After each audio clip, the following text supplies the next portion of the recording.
I'm Chip Townsend, and this is the Team Chip Podcast.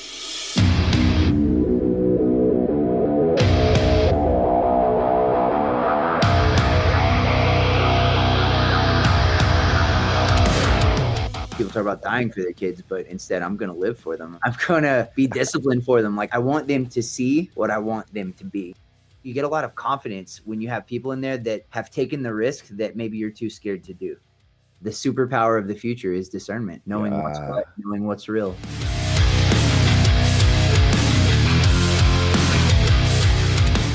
All right, guys, here we go. Welcome back to the Team Chip Podcast. Man, it's not often that you get to have somebody that you care so much about and that you enjoy so much be on the podcast with you. But today I have a special guest, Mr. Jason Matthews of Matthews Martial Arts out of Midland, Texas. Yes, sir. Yeah. How are you today, Jason? Man, I'm so excited to catch up with you. Absolutely. Talking and hanging out with heroes, man. Yeah. That's exactly what I'm thinking. The Chip Townsend got me on his podcast. Come on, man. Not a better start for Friday. My head's getting so big, my headphones don't fit, man. You got to stop. Take them off. You'll be fine. Take them off. That's right. So anyway, Jason is an 8th degree black belt in Kajikimo Karate and a black belt in Brazilian Jiu-Jitsu, has a beautiful wife, family, just a super solid husband, father, leader, businessman. We can talk about it a little in the podcast. I was so excited for you a while back when you purchased a building and you've done some expanding and stuff. And it's just been so fun. We get to connect through a mastermind group through Hanchi Kovar's Satori Alliance organization. And so it's just been fun to get to know you guys better, especially just being like a couple hours apart. You know what I mean? So super good. Side by side in life for a long time and seeing each other and then like becoming friends. And then, you know, me getting to learn from you. It's fantastic. Absolutely. And likewise, my friend, good stuff. I'm messaging you going, hey, what was that thing about the pre-Ks you do? Can you send me some information on that? Yeah, like you do so many good things in your school and for your community. It's awesome. So anyway, today kind of the big idea is success is not an accident. It's intentional. We got to have good influence in our life. We've got to, kick old habits and things like that. So we're going to kind of jump in and talk about some things that get in the way of success. So I'll start it off. And I'll talk just real quick about when I was young. I think I may have shared this on the podcast before, but my nephew, who is now an attorney, he was one of my black belts. He grew up in my school as a kid and actually just living with me in the summers pretty much, and then going back for the summers anyway. So I'll never forget this. We were talking a while back, and he said, Chip, I'll never forget something you told me one time that really hit me kind of hard. And I was like, what is it? And he said, I was at your house. It was after classes one night. We were hanging out and having snacks, and I asked you something about what, a book or what you're reading. And now keep in mind, he's a kid. He's like 15 years younger than me. So he's pretty young, and I'm young at the time. I'm in my early 20s. And he said, I looked at him and said, boy, I'm a businessman. I don't have time to read. Oh, that's perfect. He shared that with me a while back. And I was like, that's so good. What an idiot. We're so full of ourselves and lost. We don't even know we're lost. You know what I mean? Absolutely. As a kid coming up, that's the same thing. Like, I couldn't stand reading, and it was probably just storybooks in school that they make you read. And that was just not my thing. For people that can read stories and they're good, more power to you. But for me, it's things that grow me, teach me, I didn't realize like how much it made a difference. So that was a big change. Absolutely. And I remember this. I had a student, he was 19. And he had originally lived here in Abilene and trained with me for a long time. And he had gone to Lubbock to go to school at Texas Tech. And he came back like for a summer. I don't remember exactly what was going on. And he walked in my office one day. He was a higher ranking student. He was right on the verge of his black belt. He was a great, very athletic, strong kid. He comes in my office one day and he said, I have something for you. And I was like, okay, cool.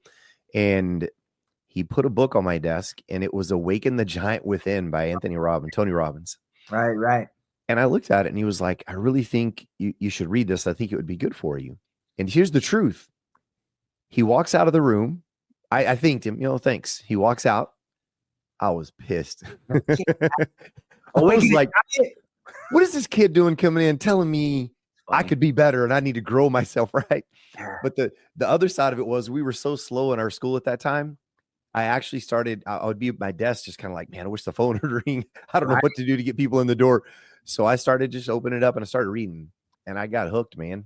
And that book, that kid changed my life because it was my first kind of delve into like some Sure. business, personal growth. And I started anyway. So anyway, you No, know, with, same book, but I yep. had it on a now it's you got Audible, so you download on your phone, but I had it on a CD and I listened Right. to it in the truck driving back and forth. So I yeah, love it. I and love it. I love it. Well, anyway, kind of the point of it is like sometimes we tell ourselves we're too busy. And sure. I read a few years ago this statistic that was something like it was unbelievable, like 80 something percent of people graduate high school and never read an entire book again. And it's like people just have kind of this mindset of click, I check that box, I'm done. I'm educated now. I can just move on. Right.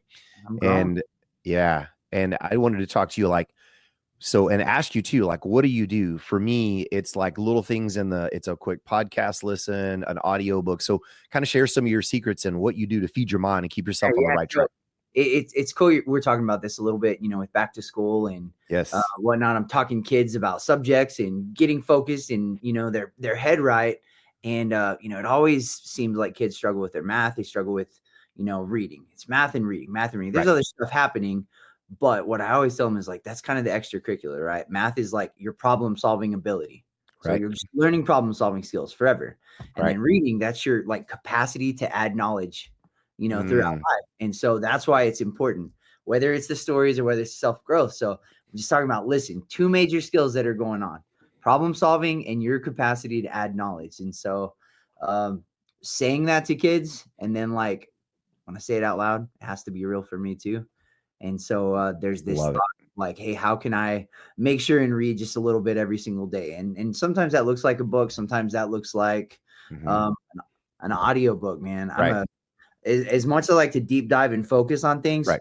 you can multitask and Yes. listen to a book. And sometimes you might have to listen to it a couple of times. Time's Hmm. passing regardless. Absolutely. I like music as much as the next person on Right. all kinds of it. But if I put an audiobook on while I'm traveling from one spot to the next, and I can move through some pages pretty quick. So it's just like Absolutely. being intentional. I guess that's the trick Right. to everything, right? Being intentional, Absolutely. your knowledge and your growth. Absolutely.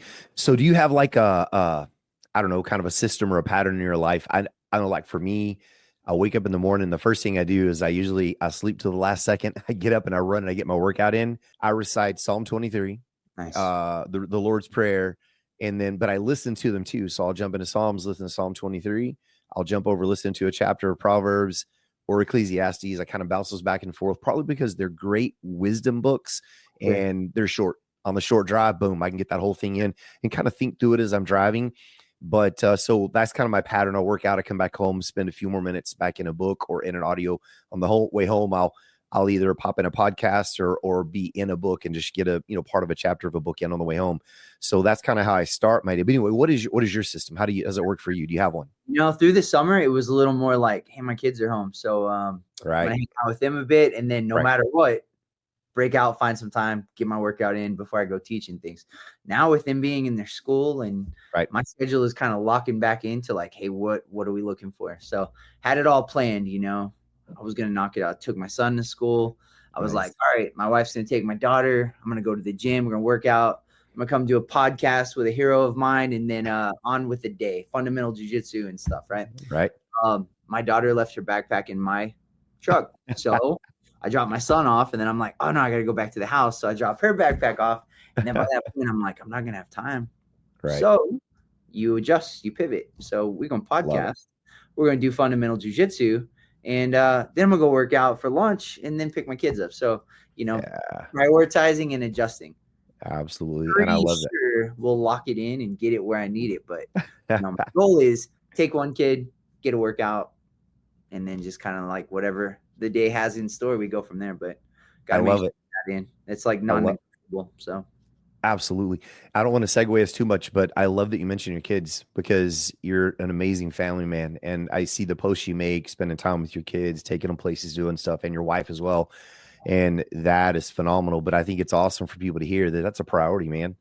Our kids have to be a priority in our life. And I love the improvise and make it work.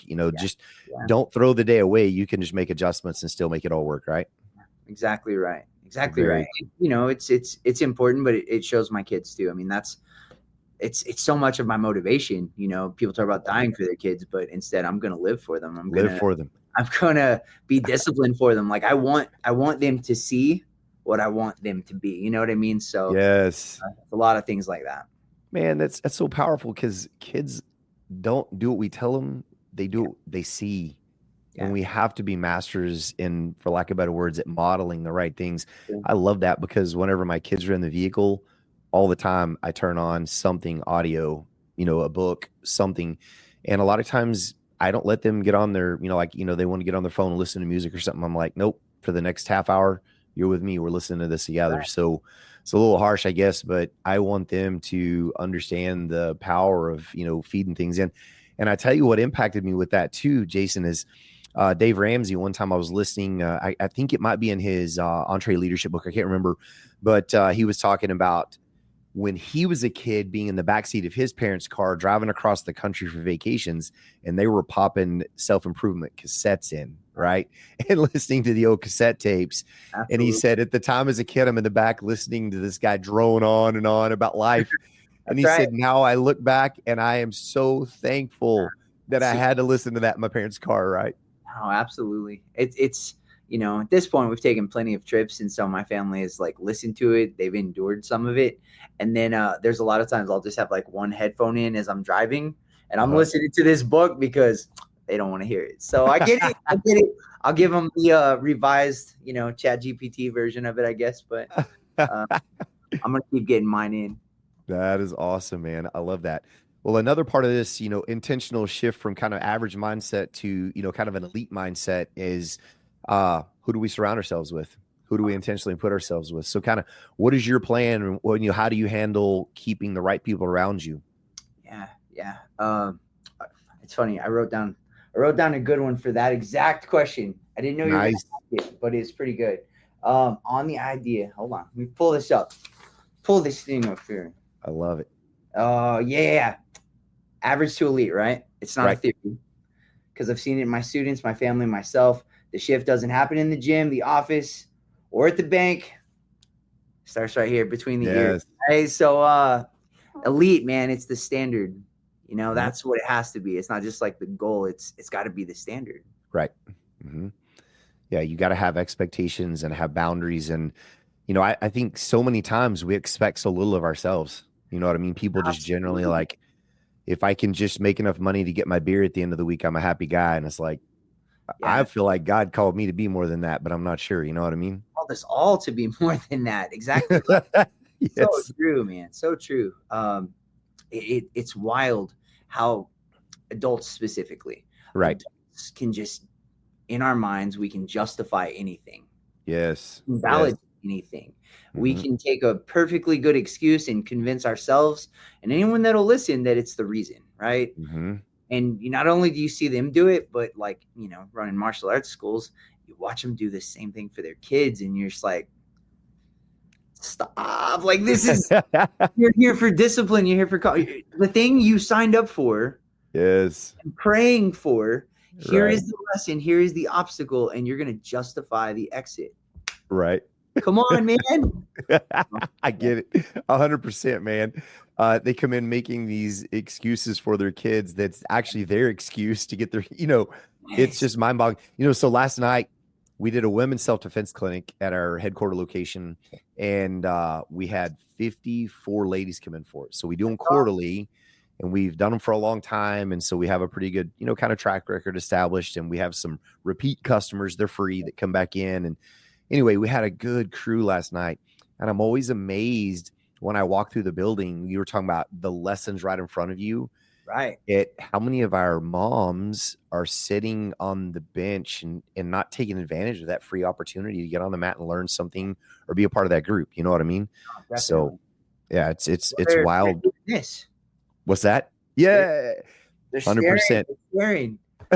Well, what we do, and it's kind of a battle sometimes. our lobby is a no digital zone. I know. You've We're told us about this. It's super cool. I bet that we is a don't war. That's not even a battle. That's a nonstop war. it can be where we run into trouble is sometimes with the parents, I don't press them too hard, but I'll go by and they'll be on like a phone and be like, hey, and kind of peek at it. And a lot of times they're reading a book or something. I'm like, yeah, I'm like, cool, what you Pass. reading? And Pass. yeah, but where it gets tough is when the younger siblings come in and they've all got their pad of some sort and they're there waiting. And it's like, hey guys, we've got toys over here, books over here, some games, checkers. You guys face each other and play a game. And sometimes, most of the time, the parents are receptive to it, but sometimes they push back a little bit. But you're right. It's man, it's tough. You look out there and like last night, I see some moms sitting around and like, man, they had an opportunity to get on the mat and participate in something and maybe possibly grow, but didn't take that opportunity. And it kind of boggles my mind sometimes. So anyway, man, because you want these parents to want to jump out there and do it. yes, but there's fears. I mean, I tell everybody, teaching martial arts isn't so much like punching and kicking. It's really like this co-op mission, covert, undercover, helping people overcome fear. Like that's it. But most of the people that are overcoming fear are kids, because adults, like I said, it's easier to not do it than to face your fears, right? Oh, yes. And the balance. This is the whole reason I went and got a jiu-jitsu black belt. Isn't even because I love it or grappling fun. However, it is fantastic. Right. But it was simply because I wanted the perspective of striking and grappling. And one thing I've seen is for every person that's scared of tight spaces and are claustrophobic, right, just as many that are scared to get hit. Right. Absolutely. And the fun part is like with what you're doing, when you have the ability to offer both now, you have someone that's claustrophobic, they fit better in that striking room where there's some space to breathe and move, right? It's such a crazy balance, because when adults ask, well, which one do you think I need? And the answer, the better business answer and the real answer are probably two different things. The better business answer is probably like, oh, you should definitely do the one you're more comfortable doing. Right. But what's better for a person, what's better for a grown-up, I was like, you really should do what is scary to you. The most uncomfortable. I love it. That's where the most growth is, like right off the bat. I love it. I love it. That's such good advice too, man. So let's get back to, how do you surround yourself well? You know what I mean? How do you surround yourself? You're good, man. I love it. Just how do you surround yourself well and kind of pick and choose who you spend time with? Because I know for me, you get kind of a negative perspective person in the room. Sure. I just kind of get uncomfortable. Just like, it's not that I don't like them. I can love them. But if they're constantly looking to be critical and they don't see the positive in anything, and it's just like, and so, how do you handle that? Yeah, no, that's great.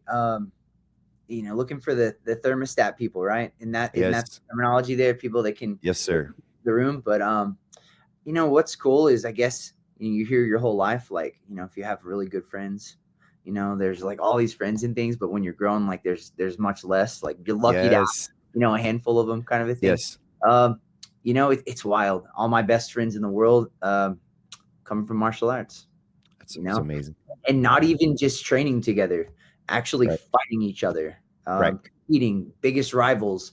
And then, all of a sudden you're later in your 30s and everybody's got kids and families, and some of us are teaching karate and some of us work at cell phone company. Like, it's the craziest thing that you see, but the martial arts, the battles, still ties us together. So back to the intentional thing, honestly, the people that matter in your life, you got to call and check on them. You can't just always let them be calling and checking on you.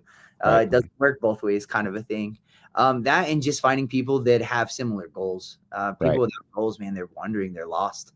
It's a difficult thing. Like, we got to have some targets. And so whenever, I'm pretty loud about the goals that I have, and people want to set goals and I want to accomplish and do, and just, growth minded people, keep you accountable without even having to be rude about it. And so, little things, man, in martial arts, finding, being a part of your invite, coming out to a ProMac and sitting around with a bunch of ninjas that own awesome schools and good people that are good people, man. That room lit me up and was like, hey, I have needed something like this.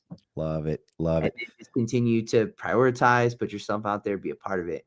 That, and you know, I tell my kids a lot, especially, you know, back to school stuff, but we talk a lot about friendship because they're Right. starting to get a little older and they're cycling through some friends. And, you know, for teenage girls, sometimes that's Right. a really big deal. And so Yes. the conversation is like your best friend today could be a stranger tomorrow, and a Right. stranger today could be your best friend tomorrow. And so Right. I keep myself kind of always looking and open, and just, you know, the conversations, because you really don't know when like that perfect God's timing somebody comes into your Right. life, you know, for Mhm. however long or for however short. But Right. you know, Well, those things are impactful. I love it. And I think you said something really great. For no matter however long or what time in life, God's timing, there's a reason they're there and there's a season. And Yeah. sometimes the season's long, sometimes it's short. A But reason, a lesson. Sometimes there's a lesson in it, a yes, strong lesson. You're like, what in the world was that? there was a whirlwind that I made friends with someone for a few months and now they're kind of gone. It's like, but what did I gain? What did I learn? Yeah, I love that so much. Man, God orchestrates things in such a powerful way. And there's always his timing, his plan, and there's something there. If we will just take the time and understand that and look for that lesson, it's so powerful. And you're talking about being intentional. I think that's another key to this is we've got to be intentional. You've got to be able to pick up on when I'm around this person, I feel kind of anchored, I feel drugged down, Yeah. and you make the intentional decision to maybe just not spend as much time around them. It doesn't mean you have to kick them out of your life or be mean, but anyway, it's an intentionality type thing. And I think that's really powerful because when you walk with wise people, you're more likely to become wise, right? That's right. That's Cool. exactly. I love it. And while we're on the subject, since you mentioned ProMac, man, Satori Alliance, Kovar's organization, we have a mastermind group called Ascend. Jason joined in on Ascend with us, and I love that opportunity. So we meet A couple of years quarterly, and ago, like yeah, crazy. absolutely. But it's an intentional thing to join a group like that is kind of the point. A mastermind group, something where you can surround yourself. I love what you said. You come in with other ninjas running Yeah, successful man. schools. Yeah. And get to spend time together on something that you love And and that's the are coolest passionate thing. Like, we all do things a little bit different. Everybody about. has like their own little systems and whatnot. But if you look at our day, build an outline of it, we all do very similar things and we have similar interactions. And if we don't Yes. every day, we probably do every month. And Yes. we've all had the same conversation with the same parent. I mean, Right. it's so. Well, I think the other side of the coin is it's edifying whenever you and I are chatting and you're down about something like, man, this happened and I'm not. And I look at you and I kind of go, okay, cool. It's not just me. I'm not alone. There's some power in that. I'm not alone. Or maybe it's you're like on cloud nine because you ran a program or you did something that worked real well. And I'm like, hey, let me glean off some of that excitement a little bit. And how can I adjust to that and do that as well? That's great. And it's kind of like, well, there's the accountability side that you get from a group like Right. that, whether Right. they're holding you accountable or if you just want to perform better for them, Right. just like to show them like, yeah, like this is what I'm doing. But also too, you get a lot of confidence when you have people in there that have taken the risk that maybe you're too scared to do.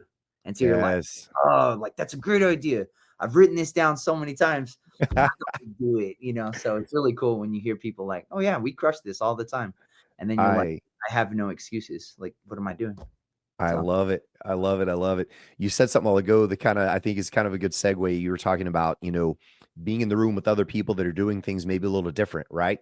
And sure. so I wanted to kind of lean into a little bit like social media and how that can impact us and Yeah. having that elite mindset because we can look at someone else's success and sometimes we see it, we get jealous. So that's a problem. We get down. Sometimes we see it and we go, oh, I want to be just like that. And we lose focus on who we are and try to be them. So kind of Yeah. speak into that. What do you see in that realm?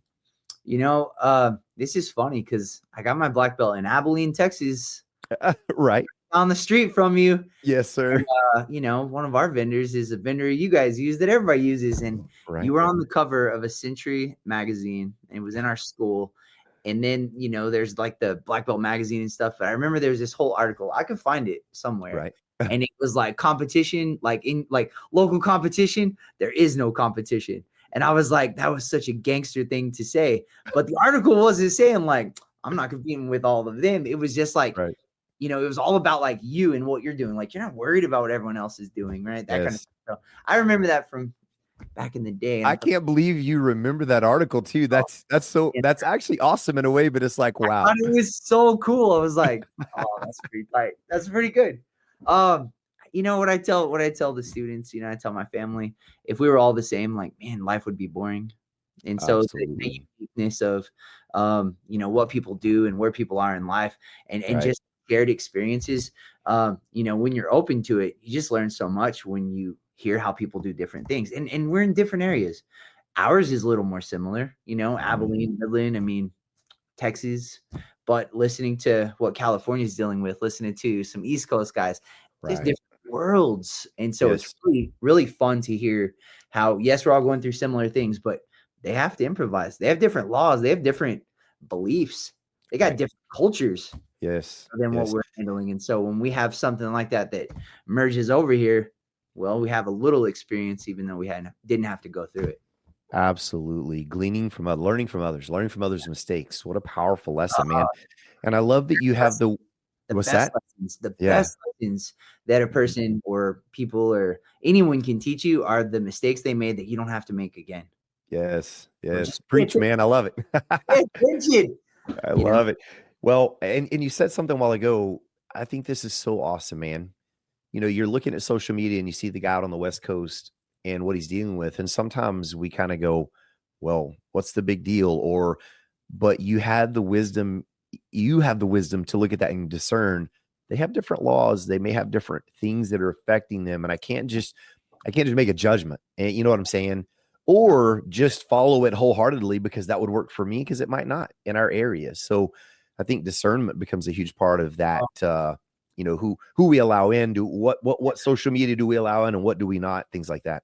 I forget which seminar, I'll come back and tell you later when I remember it, but someone said that, his thoughts, his opinion, which I think is solid. He said, the superpower of the future is discernment, knowing what's what, knowing what's real.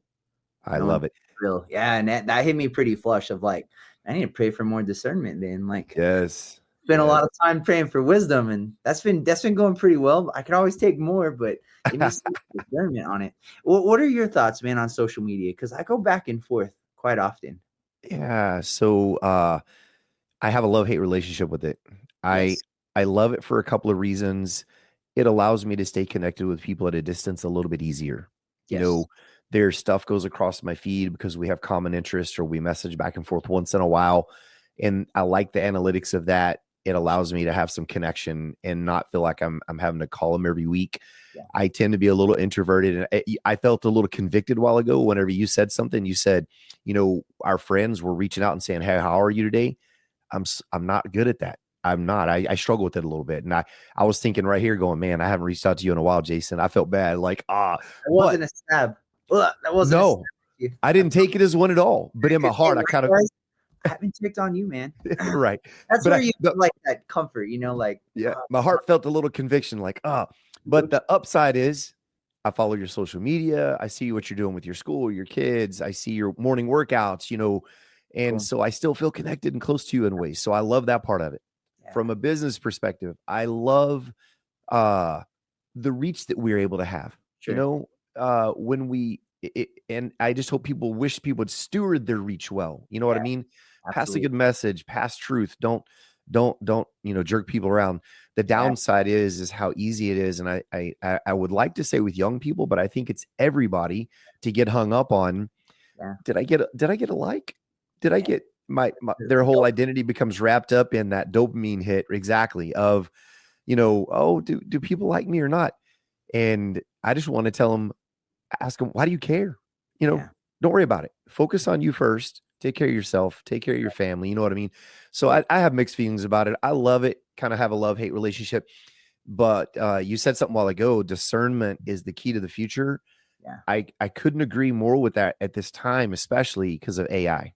Yeah. We're all leaning on Chat GPT and all these things. And I think they're a blessing and I think they can be a curse. Sure. I just watched a video a few days ago. It was a PragerU video. They're very conservative.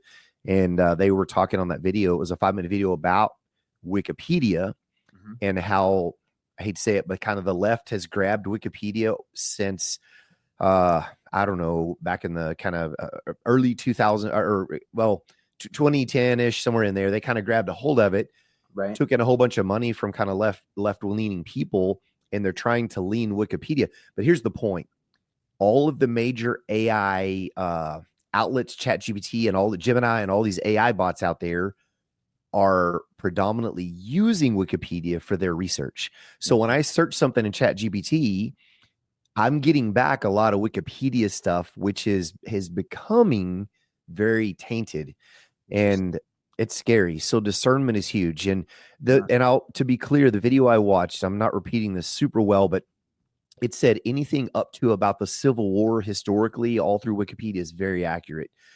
But things like kind of Civil War, where there's a lot of agenda going on with race and, the left versus the right, things begin to take a pretty bad lean. So I say all that to come back to the word discernment. That's great. We are gonna have to buckle down and check our sources, check our resources, be cautious in who we listen to. I think don't become overly skeptical and overly critical, cynical, but we're just gonna have to be careful. You know what I mean? And I was talking about like we need to strengthen our filtration systems, because we let too much through. Too much of the wrong stuff, and then all of a sudden, I mean, I was talking to, again, kids at school about this, like, so many little things that can distract us from the goal, the mission, like whatever it is we're after.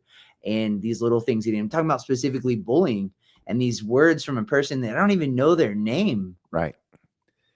And yet it has as much value as the people that I really care about. And it's like, we've got to fix our filtration, guys. We can't be letting just everything through. And so, I agree. I try to tell people all the time, like, there's a lot that happens in the world, the whole world. Right. But I can only really control what's in mine. Yes. I let the outside world affect my world, then that's going to crash into my family, my kids, the people that I surround. I got to be very careful of it. So, 100%. Now, with you on the social media, though, I will say that I love it for business. I think it's cool. I think you can put stuff out there. I love it for giving people a chance, like, to know who we are. It's a lot to sign someone up for martial arts, but then, a person can be like, Jason Matthews, let me see. And if they go through and look at my Facebook, they're not going to see my political rants. They're not going to see me bad-mouthing. They're going to see me in comment sections. They're going to see that I posted a dorky picture lifting weights. They're going to see that I picked up my kid from school. I don't like doing that, by the way. I don't. However, it is important to share, like, your breadcrumbs of success. That's what I call it nowadays. And so when they see that, they're like, huh. And even if 100 people see it, that's generous. Let's say 10 people see it, but one person randomly, someone I don't even know, but they know me, see that I went to the gym, and that inspires them to go to the gym. You've done something good, whether I know it or not. And that's good. That's good for the world. Absolutely. What I hate about social media, and this is what I told the kids last week in my back to school camp, I said, if you want to see adults bullying each other, go online. Yes. Like crazy. One of my favorite little, memes, I send some memes and some GIFs, but I've got to send it to you here in a minute. But cool. It's a keyboard, and there's MMA gloves, right in front of the keyboard. I think it's the greatest thing ever. Everybody's really tough behind the keyboard, man. Oh my gosh. I can't stand the keyboard warriors. I try so hard to stay away from it. I'm just like, I can't do it, man. I can't do it. You're not likely to see Chip Townsend engaging in those conversations. Just like, I don't have time for it. Well, energy for it. I don't have the capacity, man. Too much time, the energy, the focus, and it's interesting because I think there's some power here too, in that social media, you said there's worlds of information. We are so overwhelmed with information right now. It's unbelievable. 100 years ago, our kids are going to have this same world that's way more developed and structured. Yes. To deal with. We've been watching it happen. Yes. And we're going to have to teach them intentionally about discernment, about self-control, and putting that screen down and not getting addicted to that dopamine rush. You know what I mean? So, man, it's easy to get sidetracked into this stuff. That's such good stuff, though. And I love where you're going with it. But yeah, again, like you, I'm on the same page. I have kind of mixed feelings about the social media and Great for business. Yep. Yes. Gotta be careful. Absolutely. Everybody only shows their shiniest self too. Then people caught in comparison. It's like, right.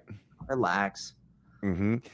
You just see the polished picture. You don't see the 20 that happened on the, kind of the backstage. You know what I mean? You know what would really make people go viral is if they post a picture, like one of the 100 pictures they took of the family where the kids all jacking around or fighting or something like that. Not the best one. The worst one, man. Absolutely. I'm gonna do it today. I'm gonna share a terrible photo. Share a terrible photo just to see what happens.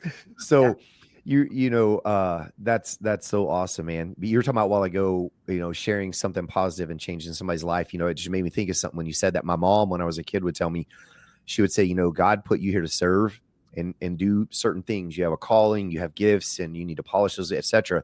But she would say, if you get to spend a little bit of time with someone and you do any one little thing that positively impacts their life, you've done God's work. That's what she would say to me. And it's like, I think that's so powerful because you said if just one random person saw it and got a little bit inspired by that.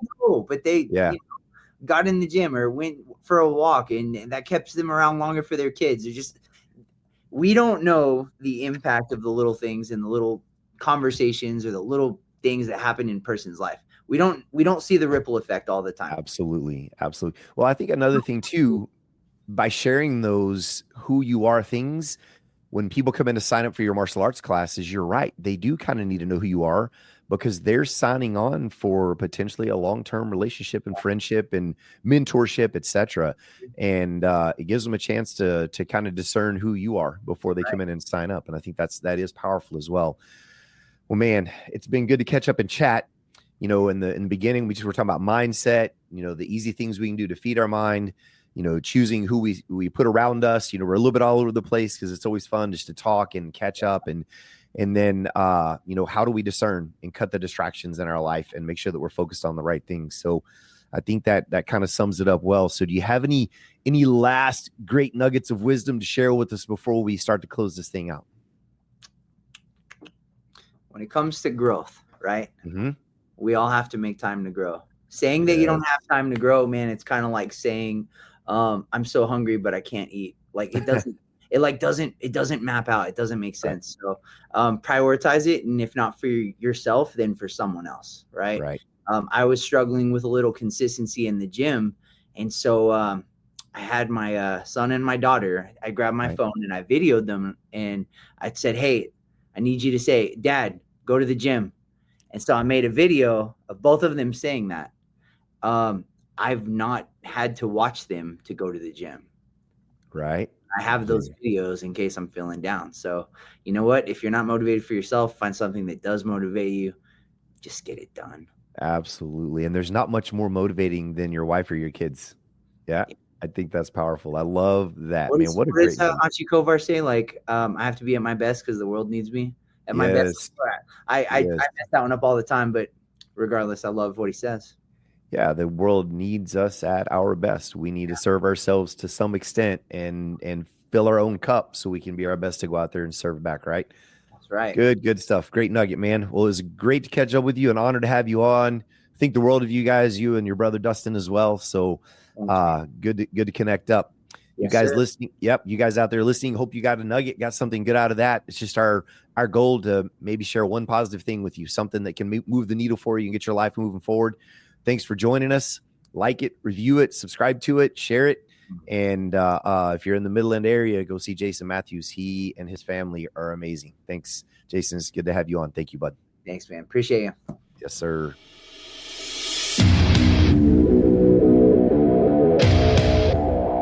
Thank you for tuning into the Team Chip Podcast. If you enjoyed today's episode, don't forget, subscribe, share, and or leave a review because we need you. We appreciate you so much. And without you, we can't make this happen. Remember, consistency is the key to success. So go out there and never be outworked.